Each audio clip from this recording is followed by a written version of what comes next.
For today's topic, we are going to cover the AI for creatives. In the first AI sprint number one, we covered the generic aspect. AI sprint two, we covered the custom GPT. On this one, I think with respect to the amount of discussions that we've been having, we'll cover AI for creatives.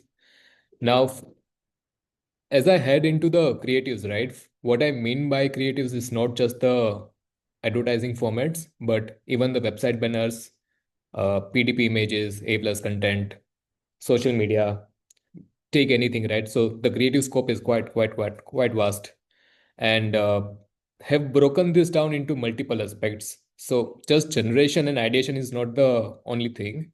So let me try and address this in at a high level. We are going to address some of the workflows in analytics, in ideation generation, etc. We'll be discussing where is this heading? Do you need different resource mapping or capability mapping in the next 6 months at a very high level? Do you need to build any different skill set as well? And at the last but not the least, we have folks from Arai Labs who will be helping us out in terms of understanding the video landscape. So let me start off with the analytics and research approach, right? I think this is the least ignored, this is the most ignored part as part of the creative workflow. So before this, when I used to work at an agency or even during my time at Atomberg, Setu, etc. So have usually seen that most of the creative folks are not exposed to the numbers. What I mean by this is that, for example, let's say you have worked on creative for meta ads. Now, how is that creative doing with respect to the particular geos or with respect to in general performance is not there, right? So what has AI democratized is actually the creative intelligence. So let me start off by saying that, hey, I want to figure out, and let me start off with one example, right, on how Chat GPT, Claude, or anything else can be used to amp up the analytical skill set. Say, I want to understand how Rebitet is doing in terms of creative by regions. I'll just and this is something that all of us can figure it out, and we'll give out the exact workflow as well. I just have to type out this specific thing. Use MetaAds assistant. Help me understand Rebitet's creative metric by region for the last month. This is all I've typed. I've not gone through the ads account. I've not gone through any Excel, etc. And there I'm able to see the top performing region by key metrics. And further, I want to figure out if I can make uh, make graphical representations.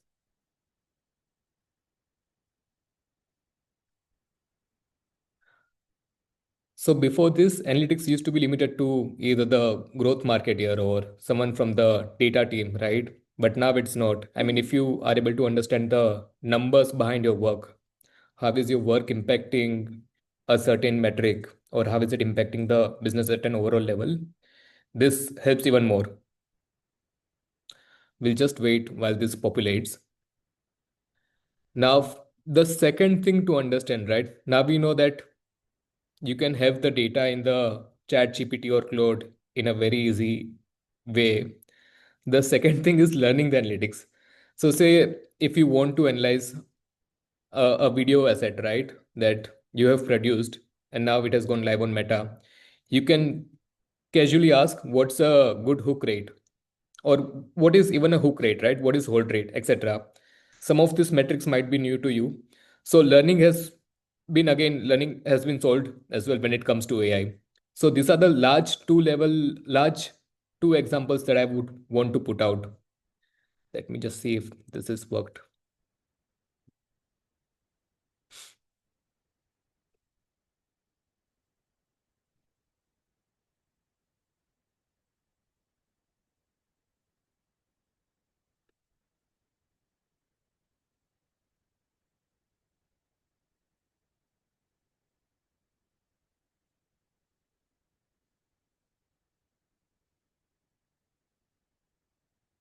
We'll give this some more time.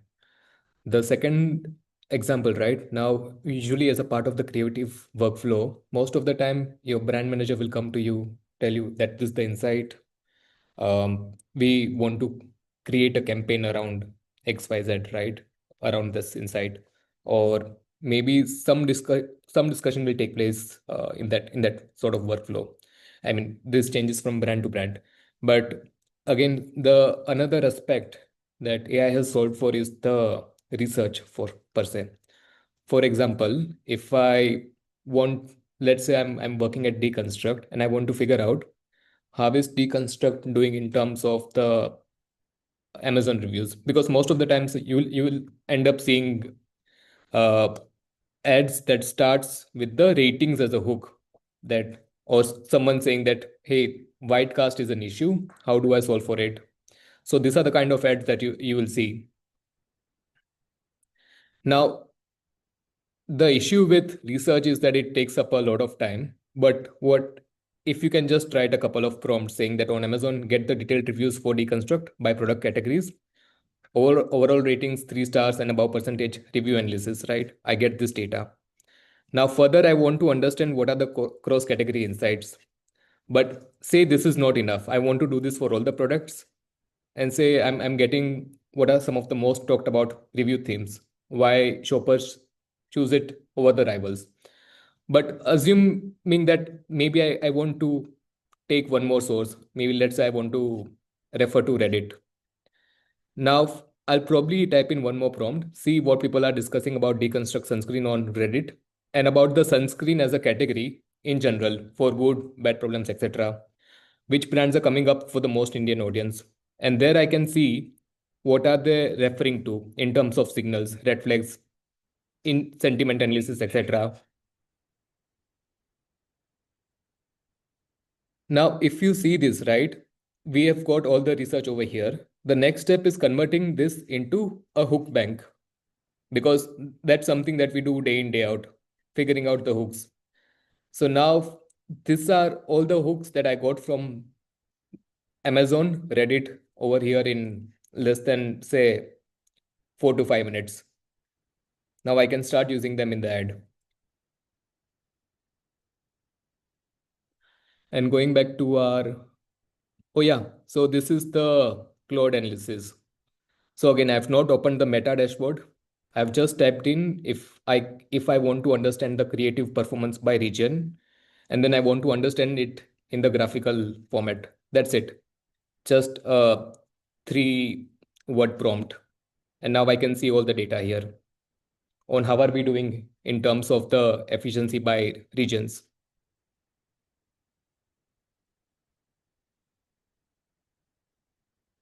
The second part is competition tracking, right? Again, this is something which used to be easy, which used to take a lot of time actually. It used to take me around a couple of days or 3 days, 3 years back. We used to go to Meta Ads library, look at the competition ads one by one, understand what were the creative rotations, what were the themes that they were attempting at. Now you can now you can actually start figuring out how to automate this. So I had done this using Comet. So Comet is nothing but it's one of those browsers by Perplexity. So I was able to automate this. I simply asked it to analyze the current active ads for Deconstruct, put them in a tabular format, and I get this insight, something like this. Again, I have not put in all the efforts, but this is one way of thinking about it. I think one is collecting the data, second is understanding the data. And maybe someone from the growth marketing team or from the data team can set this up for you. But the main insight to learn is, can you start unlocking a new skill set altogether, which is analyzing what happens to the creative after you've created it. And that will probably place us in the top decile of the work that we do, because this is still a workflow that I've seen that most of the teams have not been able to unlock. So if I were to give out 3 actionables from how AI has democratized creative intelligence, one is figure out how can you be more data driven in terms of understanding the insights once you've done the work, which creative has worked by which region, audience, why is certain theme working out more for you or for the competition, etc. Start understanding why certain competitors are using a certain theme. For example, in Deconstruct, one of the themes that I saw that was being used was sunscreen for oily skin. Dot and Key is using a lot of offer-based messaging. So if you can figure this out, I think you have a lot of themes to work with, you have a lot of data to work with, and a lot more probability that it might be successful. And the third large pointer, right? Have data-driven discussions. This used to be difficult because there used to be a lot of apprehensions in terms of how do we even get the data in the first place. After getting the data, how do we read and analyze it and get insights out of it? I think what ChatGPT, Claude, or AI has solved for is the ease of reading the data. Upload any random file from meta ads and you'll be able to make sense out of it. It'll take probably one or two reiterations. That's it. So this was the first insight. Now let me go to the second step, which is actually creative ideation and generation. So at a very high level, right? When we think of AI for creatives, we usually think we want to get an end-to-end creative, be it in terms of static or be it in terms of a video. And embark on, before I speak more about this, so I've had the privilege of speaking to many of you on understanding the workflows. Be it Shirali Chandra from Atomberg, be it Apurv Misal from Fool, from our own portfolio companies like Rohit from GoZero, uh, Deconstruct team, a lot of folks, right? So thank you so much for helping out. Let me see if Apurv is here. Hi, Apurv, are you there?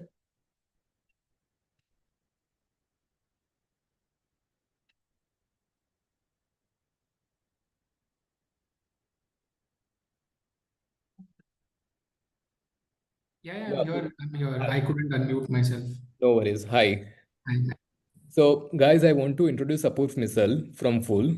I'm a fan of his work. I mean, the quality of the creatives that this guy's publish are like super high, and we were discussing a lot of contrarian insights. So, while speaking to him, I've realized a lot of nuances, right, on how to think around the workflows. So, Apur, if you could just help us understand how do you guys look at AI, and this could be very contrarian to what we might be discussing, and that's okay. But would love to get your point of view on some of the workflows. yeah. Thanks, Amit, for having that conversation with me and sending this over so I could also join. I think in the first 5-10 minutes itself, I've gotten a lot of insights as to how I could myself personally use it.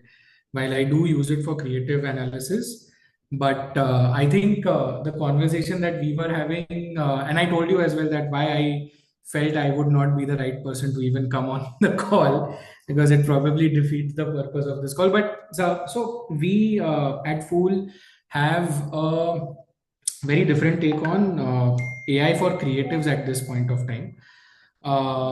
We really look at it merely as an enabler.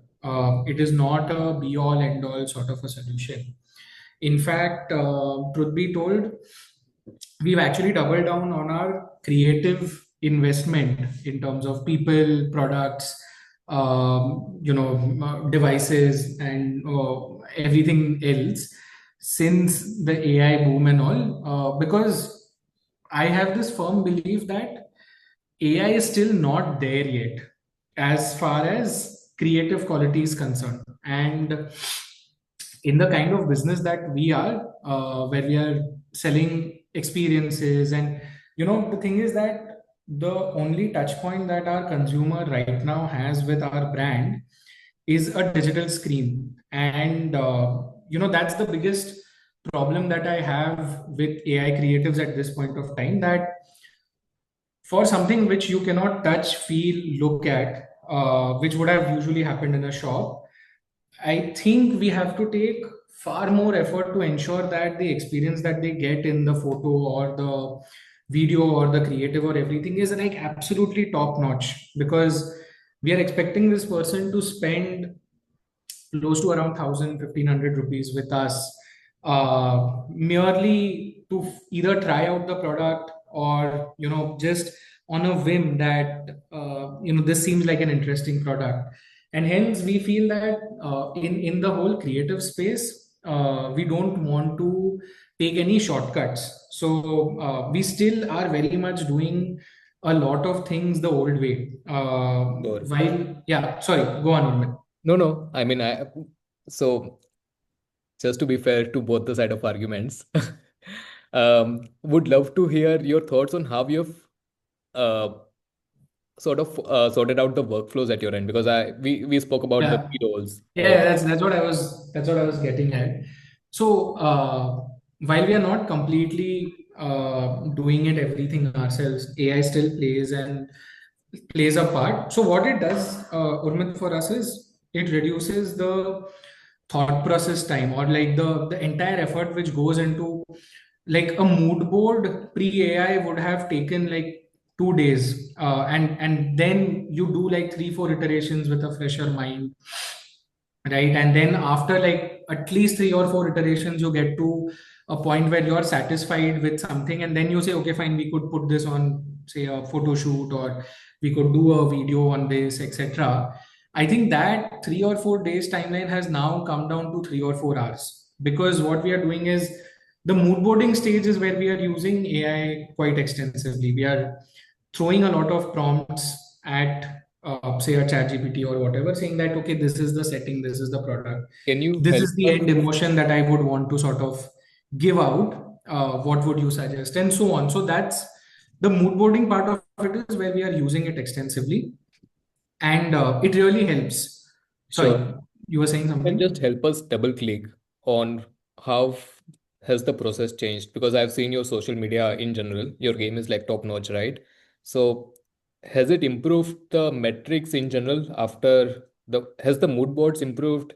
How do you usually go about the workflow specifically when it comes to mood boarding?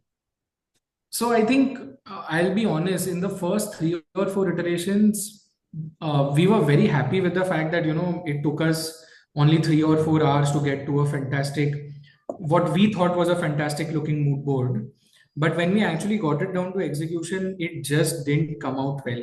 I mean, when we started doing our photo shoot based on, say, whatever we had seen, we realized that it was not working out. Like while AI was giving us a certain imagery, etc., we realized कि ये इतना effective हो नहीं रहा है, कि बस mood board बन गया है and then you can now start executing, click good pictures, Sure. tweak a little. So the first 3 4 iterations were quite difficult, and Sure. we also understood that there is a certain level of finesse and proficiency you need with AI in itself to really be Mhm. able to master it. So then what we did was that the mood boarding part, I'd say we just rely on it for about 30 to 40% to get Okay. a lot of ideas tried out. Which usually what happens on a Pinterest or something, if you have seen, is that you pick up one creative and you'll get like 100 more creatives of that type. Correct. What happens is that थोड़ा सा fatigue आ जाता है. Hmm. After a point of time, you cannot really think of a lot of ideas, because you're like, अरे इतने तो pins मैंने add कर दिया, अब हो गया और क्या करना है.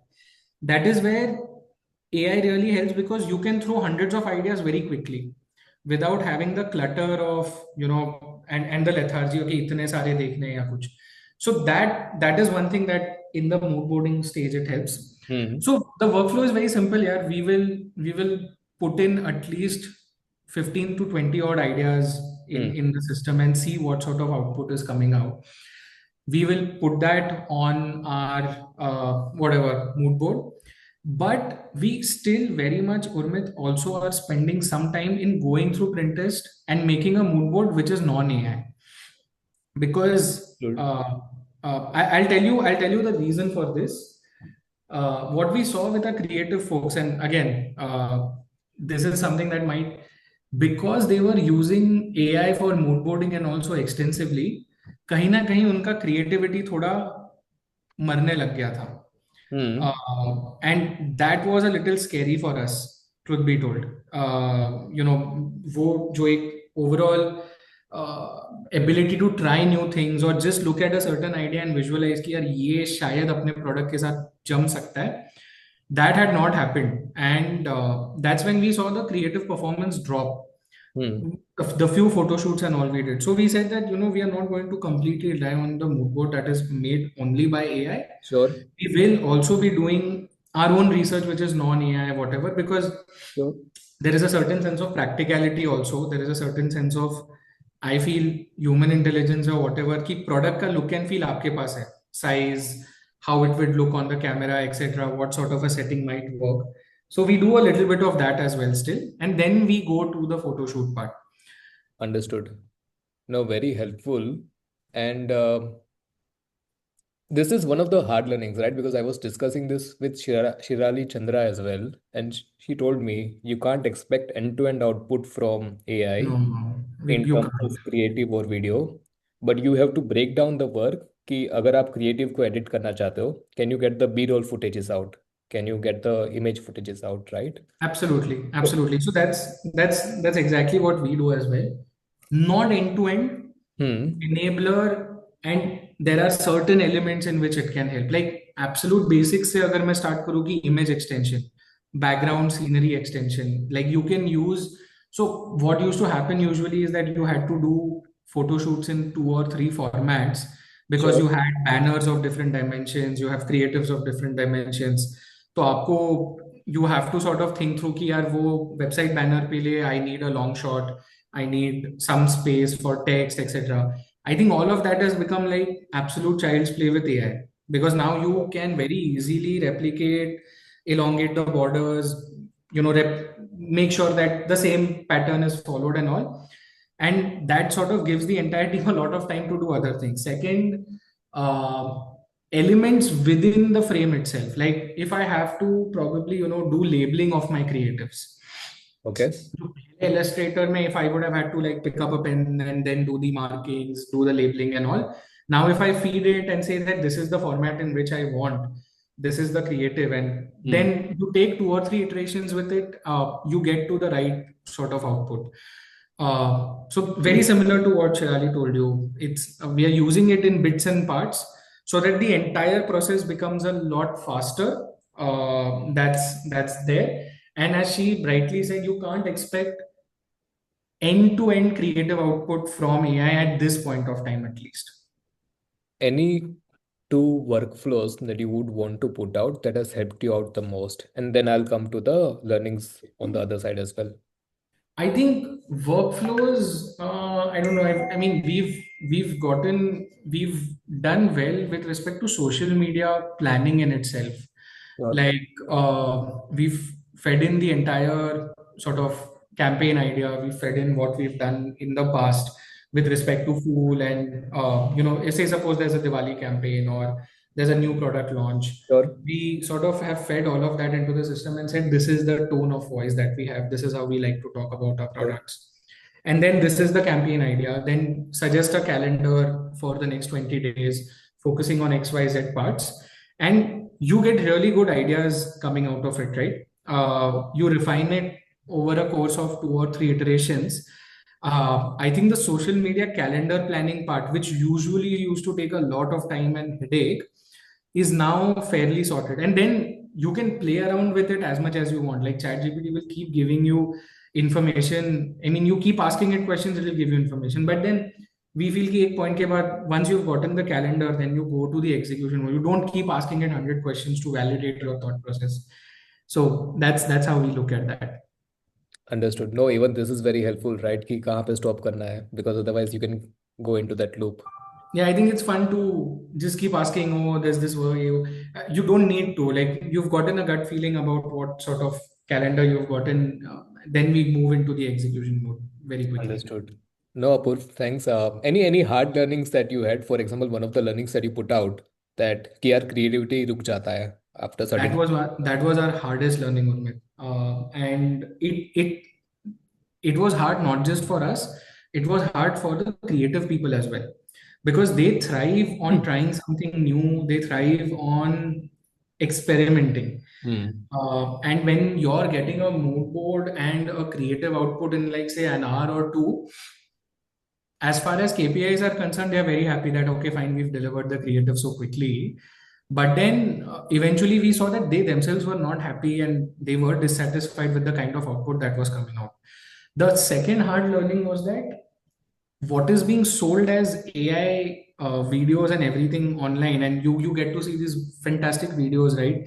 कि अरे इतना बढ़िया वीडियो बन चुका है ऐसे etc etc. To achieve that kind of video making, you need an absolutely high level of proficiency, or you need to give it a lot of time. Sure. And I think we don't have that as far as D2C, like our brands are concerned. We don't have, or either you hire someone who's going to do this full time, who's getting better with prompting, editing, etc. through AI, or you use it as an enabler. That was my second hard learning, that we are still to get or pass the, cross the Rubicon in terms of absolute quality. There's one more thing now. I was discussing it with you, and I don't know if what's your thought on that. But I have this view that uh, if you start using too much of AI in your creatives, your audience understands it, and on Facebook, Instagram, whatever. Sure. And in my opinion, if you're, at least for us, we are in the space where premiumization, etc., is an important part of our entire narrative. They don't want to see AI; they want to see real work. They Very want to fair. see. I've heard this argument out कि जहाँ पे you see that some brand is putting out a creative which looks AI might not be perceived as a very premium brand. And This is, yeah. I mean, I wouldn't want a good earth to show me AI creatives. I would want to see the artisans taking the efforts and making the product, because that's what is driving the value for that product. And then to see, I mean, for a particular, handmade chair for which you are charging, say, 15,000, sure, see an AI creative, it's sort of a bummer. So I feel at least in my space, it does matter a lot.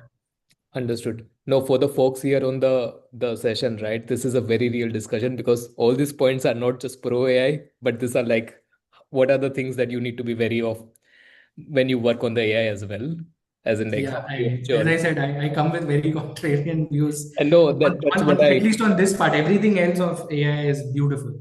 no, I think that was very helpful, Apurv. Let me just take you guys through the discussions I had with Shirali as well.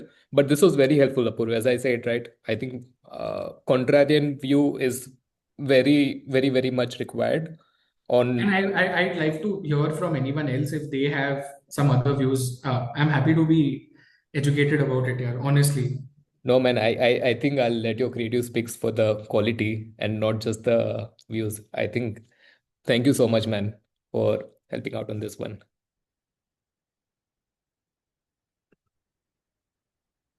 So, guys, continuing from Apur's point of view, so I had one more discussion with Chirali Chandra. Say, and almost all the pointers that he has put out, right, are coming across here as well. For example, say, and this is a 42-minute discussion that we had. Let me just play out a couple of snippets from it.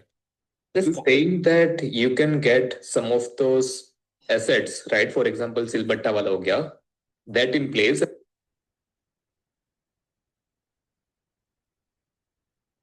And then use say Canva or whatever Adobe. So that's what I was going to tell you. What we did at this point, when we were happy with all of the individual elements, I said, "Abhi isko PNG files mein convert karo." Okay. Take every single element, convert it into its own PNG file, and give me that.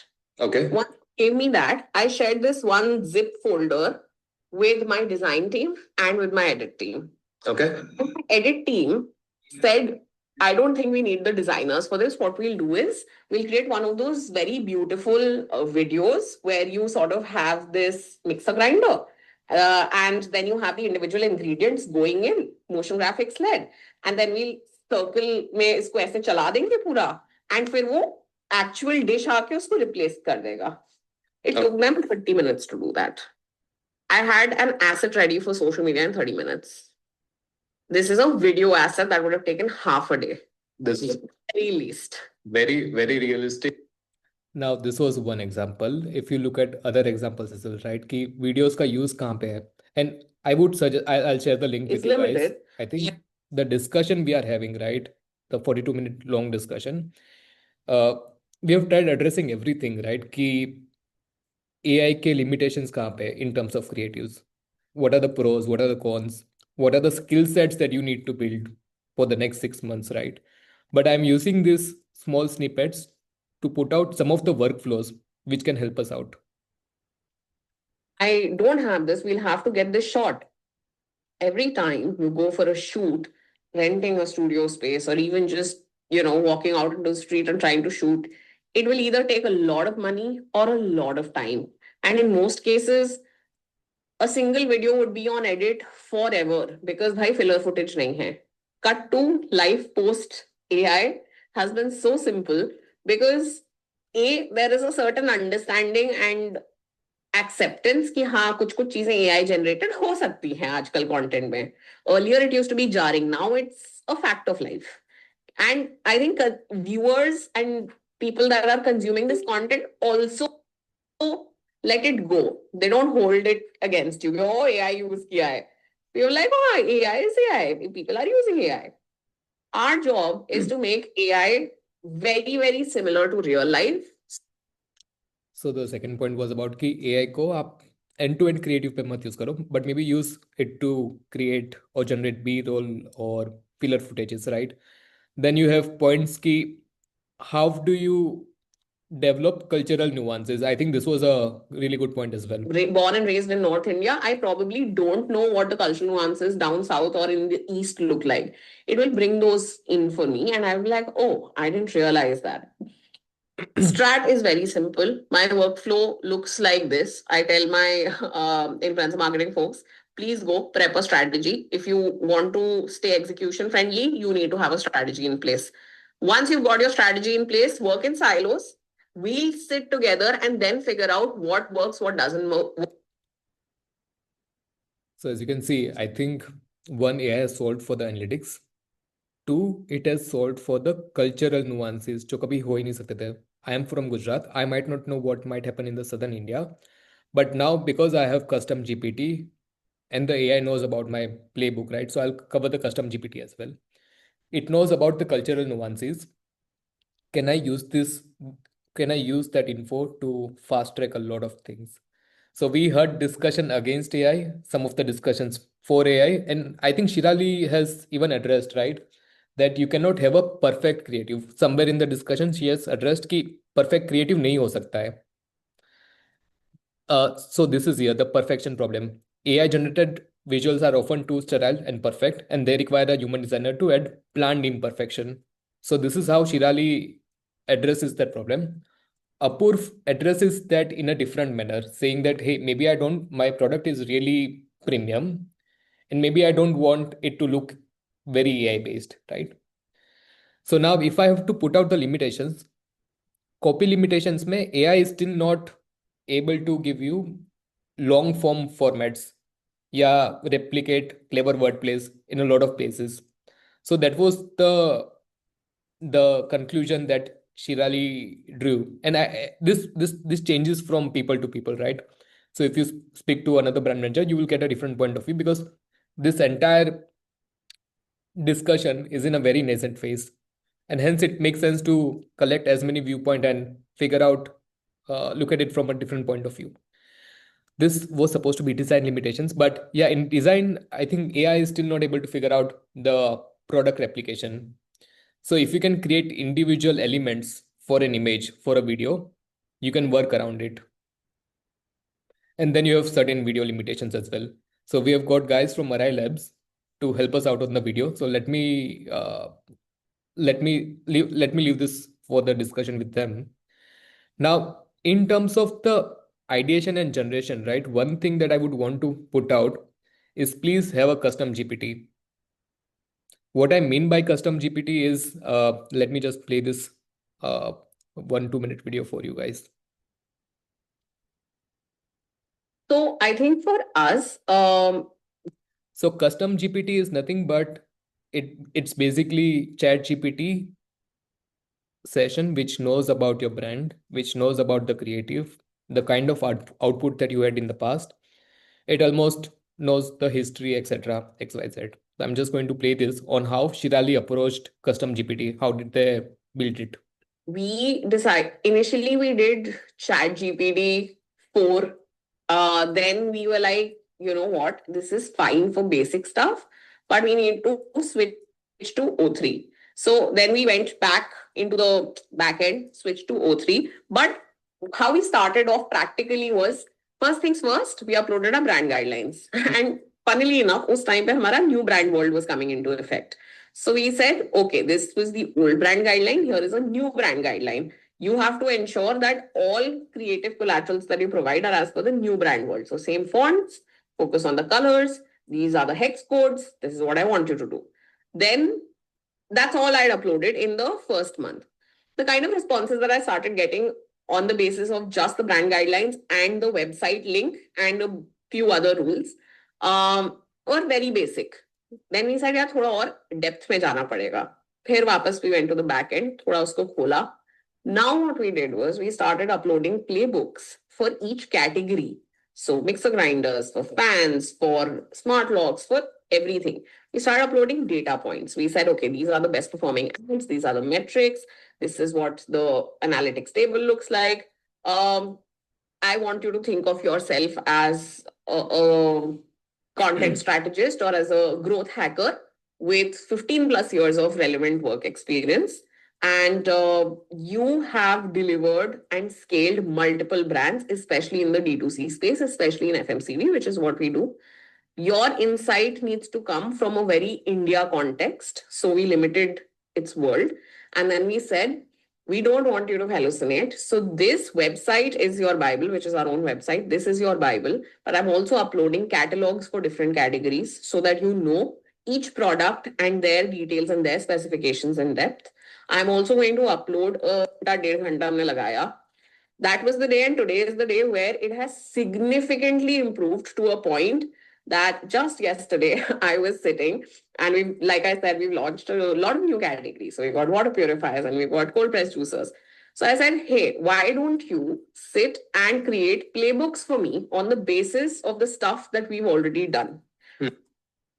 So Because you're if you see, right, I think custom GPT becomes your starting point for anything which is in the creation or the ideation phase, right? Because now it knows your brand guidelines, it knows about certain products, the past performance, etc. Spend time on it. I've given the phase wise approach over here as well. Along with that, we'll send out the entire video. Would really recommend on going through it, understanding कि इन्होंने कैसे build किया था, and maybe you can build it in your own way, right? कि इसमें हम क्या कर सकते हैं, and figure out your own acceptable rate of response as well. But this becomes the starting point for any brand, I would say, in terms of the maturity metrics for the creative. So these are some of the creatives that she had shared with us. Unfortunately, she was not able to attend the session due to personal schedule at her end, but grateful for her to help us out with the video.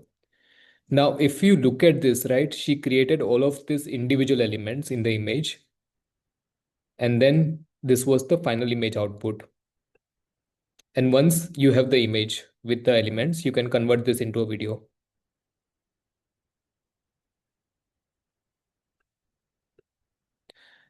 Now, that being said, let me switch to the video landscape. Let me ask Abhinav and Ayush Chaudhary from Marai Labs. Both of these guys have spent significant amount of time working on the AI side of things, and now they are building a product to help creating the videos much more easier. So over to you, Abhinav, Ayush.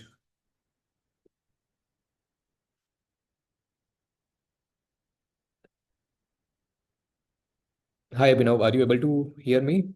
Yes. Sorry, I was trying to unmute myself. Hi, guys. Hey, thank you, Umit, for the session and introduction. Thanks, Urmit. I'll stop sharing my Let- screen. Over to you guys. Yeah. Yes.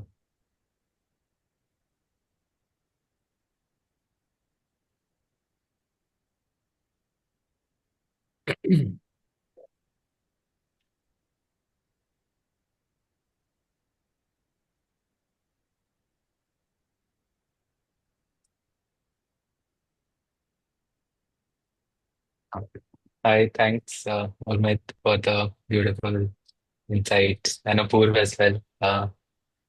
Nice POV.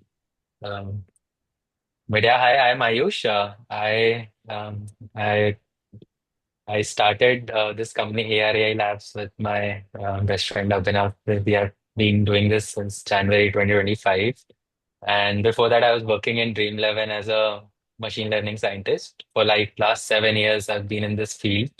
It's been like an amazing journey. I graduated from IIT Guwahati, and yeah, that's about me. Yeah. So hi guys, I'm Abhinav. I sound like a dinosaur, but a decade of AI experience. I've been working on like when the neural networks only started and coming up to now, how they are making the waves. So I understand how to scale them up and do all of those things. For the past 2 years, I've been building agents as my day job, and now I'm doing this whole video startup with Ayush. So yeah, really excited to talk to you guys and share our learnings.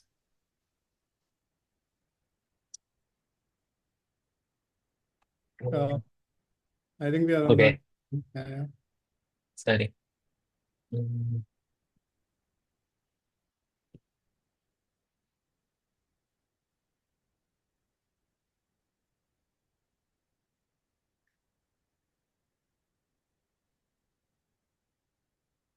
Cool. Yeah, so I think the first thing we wanted to is understand the room, like what is happening, what is the current status, and how like what the landscape of video generation and learnings are. I think Apoorv, Shirali, and Urmit have already talked about what the goods and the bads are for video generation. But like I think we went through it, we realized okay, like 40% of people are using AI for their marketing, even social workflows. Out of which 38% people are using chat gpt, and chat gpt is like one of the highest rated tools when it comes to video creation. And like the key issues that we saw that were being mentioned everywhere were like we are not able to get the quality out of it. So this whole thing, I think like this 38% chat gpt being the best video generation use, the tool for video generation use case, is very fascinating to me. I mean, chat gpt actually is not even a video generator. So what I feel the hypothesis could be that the accessibility of it, and it is a damn good image generator. So just wanted to like understand what like how we can improve the quality, because I think ChatGPT gives really good quality when it comes to images, but how do we even check the landscape and what are the benefits of going creative with AI? So I think the few things that we observed for people where AI is working well is that brands are observing reduction in cost and TAT. I think Apoorv also mentioned it that the time is reduced critically, so it frees up a lot of space to experiment. So these are the few things that the brands are experiencing as of now in the current state. But this is about to change because the AI landscape of video is changing so rapidly. Maybe we can go next. Um, Cool. So, I mean, what the current situation of the AI video landscape is that there are like 15 different tools if you talk about it, and which makes it really difficult to even understand, oh, if I want a tool for my team, or if I want to try something out, I want to create a video, what should I do and where should I go? Like, which tool should I get for my creatives? Or how do I even understand if this tool is the right tool for me or not? So to understand this, what we did is we have just drawn up a broader comparison across 6 different types of tools that we can find. And I just want to give you a basic walkthrough of like which tool is doing what and what their key domain is. And maybe that can help you understand, oh, this is the right tool for my use cases. So the first two I want to talk about, Kling AI and VO3. These are like the workhorses. So think of like a general purpose. So if you want to just quickly try out something, I think Kling and VO3 are like a really good choice for that kind of a setup. You don't want to do something specialized where you need like very nuanced control over things. You just want to prompt out, you just have an image and you want to try it out, and these will give you like really good videos in the first cut. They'll generate around 5 to 10 seconds of video. Kling is like really good for B-roll setup, whereas Veo 3 can even do A-roll because it has audio. So these are like the workhorse models. Talking about in-video, like in video, there is Descript, there is Veed.io, and there are like 10 different tools out there, in video being the most popular one. These tools are more specialized towards long form videos. They'll give you very less control. They'll ask you for a story and they'll try to make a 30-second to 1 minute video by stitching multiple videos in. So this is where the domain of in-video like tools sit.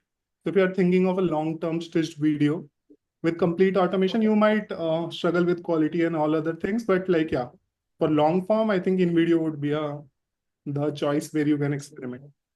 So, so Abhinav, if you have to answer one question, right? Where should someone who is working in a consumer brand what tools should they start off with? Let's say Yeah. this is day one. I think a good starting point is Kling and Veo 3. Like Okay. either of them. Like Veo 3 is a very good starting point because the model is like really good. It is right now the most advanced video model, and it can generate audio also. So you can get like a very good, well-rounded 8-second video out of it. So Veo 3 becomes a very like obvious choice to start with experimenting. Yeah. Understood. So yeah, next Midjourney and Xfield. Now, why I included these two specifically, these are like really specialized models.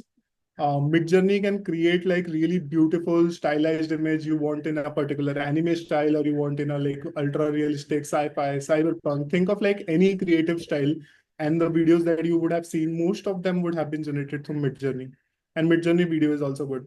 So if your brand requires like a very, very heavy stylization over its creatives, I think Midjourney is a good choice. You can add mood boards there, and it'll follow the mood board to the T.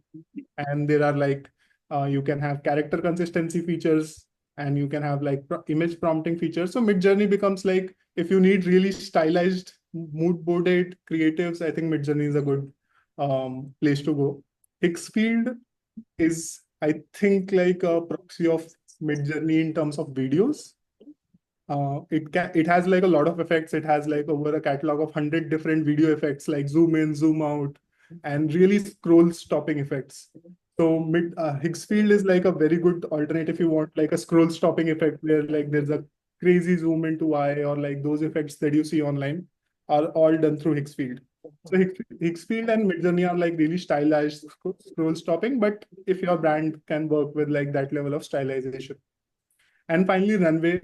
The idea to include Runway here is Runway is a wildcard. I mean, their Gen 4 models are like really good, and they have these acting models where like if you want to create a long-term movie with characters based in like a sci-fi space, like, or you want to do like really hi-fi VFX on your videos, this is where Runway comes in. I think this is more of a specialized tool and would require a lot of video editing and video VFX compositing work to be done with it. But yeah, if you are open to that kind of work, I mean, yeah, Runway is a very good place. Cool. Okay. No questions. If you have any questions here, you can stop me after. But yeah, cool. Now, so prompting, I want think to we have the question answer session at the end, so we can focus on the slides. And we'll anyway keep a monitor on the. We can. I'll monitor the chats anyway. Thanks. Sounds good. Yeah, yeah. So prompting, the idea with prompting is like, oh, we want to do an over 101, just a refresher kind of a thing. I think I would have seen it somewhere. You guys would have tried and might be doing already. But for the sake of the audience, I just want to put in a few of my opinions and thoughts over prompting, and then we can go into like deeper flows. So start with something like really basic. The first thing you should do when you are writing an image or a video prompt is structure it. Like just writing a guy walking a dog is like might work and give you something, but if you start putting a structure, you can get more control. Like introduce things like, oh, subject is a guy walking with a dog, environment is a park, action he's walking around, going on a circle. So this gives you way more control. Like you can describe your camera, your visual style, you can bring in all these things. Camera, like, oh, you want it to look like an iPhone shot. So if you mention that, I think the models start picking. A lot of models can pick that and help you give more realistic images in that way. So step one, just put in a structure if you have nothing else to put in. The second thing is explore prompt guides. So most of the models, like you're using VO3, Midjourney, Imagen, GPT-1 image, Flux Crea or Flux Context, anything you're using, I think you should always read the prompt guides. The prompt guides, and even for videos, like C dance video can take a cut, bracket cut, and it'll cut the scene for you in middle. But most of the video models won't. And how will you know about it if you have not read the prompt guide? So there are a lot of nuances. Kling video has a very simple template of subject plus motion. So you need to understand that if you want to give a photo of a guy walking, you need to describe that guy and tell the motion, and your Kling videos will come out really well. So you need to understand the prompt guide of how the model is taking that input in will help you actually improve the performance very quickly. Just have a read, search on Google, you will get it. Ask ChatGPT for a prompt guide, you will get it. So that is the second advice that I have. Third is use descriptive language, use adjectives, adverbs to paint a clearer picture. Maybe I'll not talk about this here, and in the next slide, I'll go deeper into this. But yeah, go as descriptive as you can. And I'll talk about the level of depth of descriptiveness that we can go to and still achieve like a really good output. And finally, I mean, yeah, always give a reference. Like, I want a Pixar style animation. I want a Marvel like animation, or you can like just describe the style. You can be like Ghibli art was like a sensation. It was just providing that style name and you can get that style out. So it's a very common phenomena, but yeah, whenever you have thought of and you want to keep the style consistent, just borrow a reference and start generating all the images in that format. Midjourney is quite good at stylization. Yeah, yeah. So these were the basics, but I mean, you guys are working in companies and you want to step it up. I think Urmit has been raving about like GPT workflows. I think this is where like you can create a custom GPT workflow for yourself and your prompts can work really well. So meta prompting is nothing but asking a LLM to write your prompts, right? So instead of directly writing your prompts, you explain a LLM how to write a great prompt and it will help you. Now, what are the things you can do to make this better? First is few shot prompting. This is the oldest trick in the book when you are using LLMs. Always give examples. So if you have like really good example prompts that have worked well for you, or maintain a prompt repository. I mean, it's just